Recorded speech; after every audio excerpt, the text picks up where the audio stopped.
खबर पटना से है, जहां बिहार विधानसभा के बजट सत्र में एक शब्द ने सियासी पारा चरम पर पहुंचा दिया। आरजेडी के विधायक कुमार सर्वजीत ने दिवंगत नेता, पूर्व कैबिनेट मंत्री और लोजपा के संस्थापक रामविलास पासवान को लेकर एक ऐसी बात कह दी जिस पर चिराग पासवान की लोजपा रामविलास ने सदन से लेकर सड़क तक विरोध प्रदर्शन शुरू कर दिया। ये मामला अब दलित अपमान और राजनीतिक लड़ाई का रूप लेता जा रहा है। बजट सत्र की कार्रवाई के दौरान बोधगया से आरजेडी विधायक कुमार सर्वजीत बोल रहे थे। बीते बुधवार 11 फरवरी को अपने उद्बोधन में उन्होंने रामविलास पासवान की राजनीतिक यात्रा का जिक्र किया और पटना में उनकी मूर्ति लगाने की मांग रखी।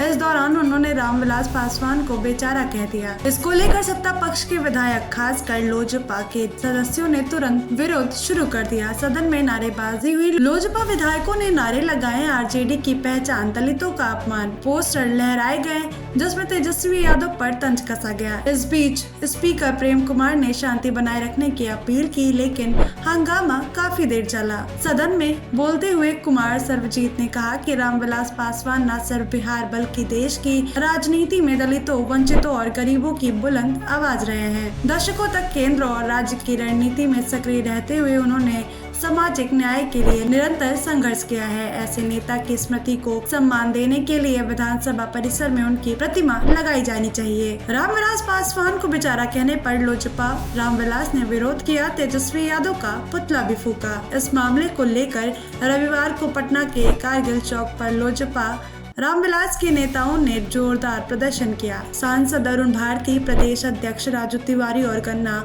मंत्री संजय पासवान समेत कई नेता मौजूद थे। उन्होंने तेजस्वी यादव का पुतला फूका। चिराग पासवान ने एक्स पर लिखा, रामविलास पासवान बिहार के गरीबों और दलित पिछड़ों के मसीहा थे। आरजेडी का यह अपमान करोड़ों वंचितों की भावनाओं पर चोट है। उन्होंने माफी की मांग की। वहीं लोजपा नेताओं ने कहा कि पासवान ने 50 साल तक बेदाग राजनीति की, उन्हें बेचारा कहना पूरे दलित समाज का अपमान है। सोमवार को सदन में फिर विरोध किया गया। सोमवार 16 फरवरी को इस मुद्दे पर बिहार विधानसभा में भारी हंगामा हुआ, जिसके कारण सदन की कार्रवाई बाधित हुई। सत्ता पक्ष एनडीए और चिराग पासवान के विधायकों ने कुमार सर्वजीत से सार्वजनिक माफी की मांग की। हालांकि आरजेडी विधायक कुमार सर्वजीत ने माफी मांगने से इनकार कर दिया। उन्होंने कहा कि बेचारा कोई गाली नहीं है, हम पासवान जी की मूर्ति लगाने की मांग कर रहे थे, लेकिन सरकार असली मुद्दों से ध्यान भटका रही है। चारा शब्द के बारे में मैंने क्या कहा कि जब कोई महान पुरुष होते हैं, जब कोई महान पुरुष होते हैं तो उनको इस रूप में याद किया जाता है कि अगर वो बेचारे आज होते तो हम लोग को ये दिन नहीं देखना पड़ता। ये कोई आपराधिक शब्द नहीं है।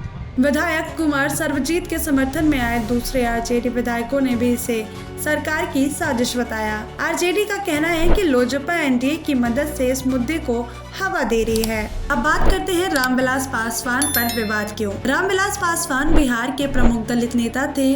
उन्होंने कई बार केंद्र में मंत्री रहे। 2020 में उनके निधन के बाद लोजपा दो धड़ों में बढ़ गई, चिराग पासवान और चाचा पशुपति पारस। चिराग की पार्टी अब नीतीश बीजेपी गठबंधन में है और बिहार सरकार में शामिल है। वहीं चिराग पासवान के चाचा की पार्टी आरजेडी महागठबंधन विपक्ष में है। यह विवाद आरजेडी को दलित विरोधी बताने का मौका दे रहा है। लोजपा इसे अपने वोट बैंक को मजबूत करने के लिए इस्तेमाल कर रही है।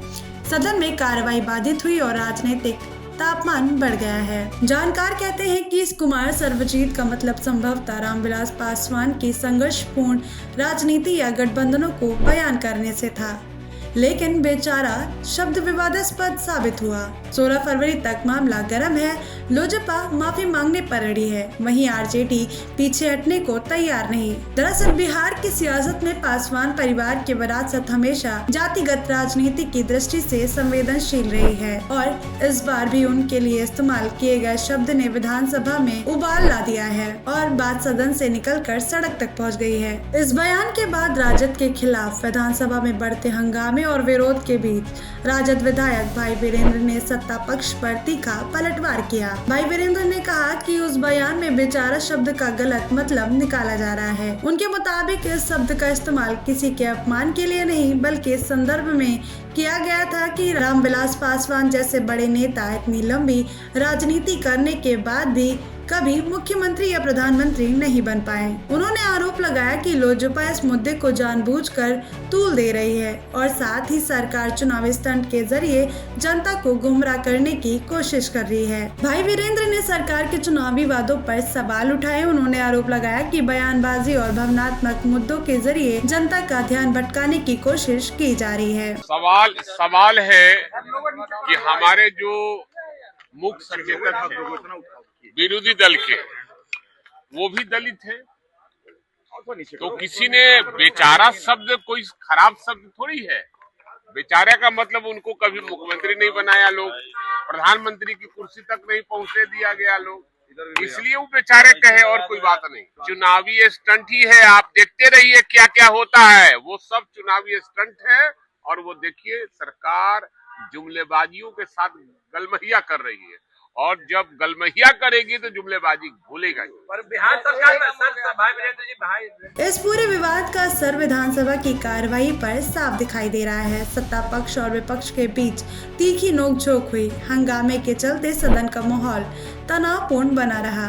राजनीतिक गलियारों में इस मुद्दे को लेकर चर्चा तेज हो गई है। अब सबकी निगाहें सरकार के फैसले पर टिकी है। अब सबसे बड़ा सवाल यह है कि क्या रामविलास पासवान की प्रतिमा को लेकर उठी मांग सम्मान की राजनीति तक सीमित रहेगी या ये फिर आने वाले दिनों में बिहार की राजनीति का बड़ा सियासी हथियार बन जाएगी? और क्या इस विवाद से जनता के असली मुद्दों पर ध्यान जाएगा या हंगामे में सब कुछ दब कर रह जाएगा? तो अपनी राय हमें कमेंट बॉक्स में जरूर बताइएगा। अगर आपको वीडियो पसंद आया हो तो वीडियो को लाइक करिएगा, शेयर करिएगा और हमारे चैनल को सब्सक्राइब करना मत भूलिएगा। पटना से ब्यूरो रिपोर्ट।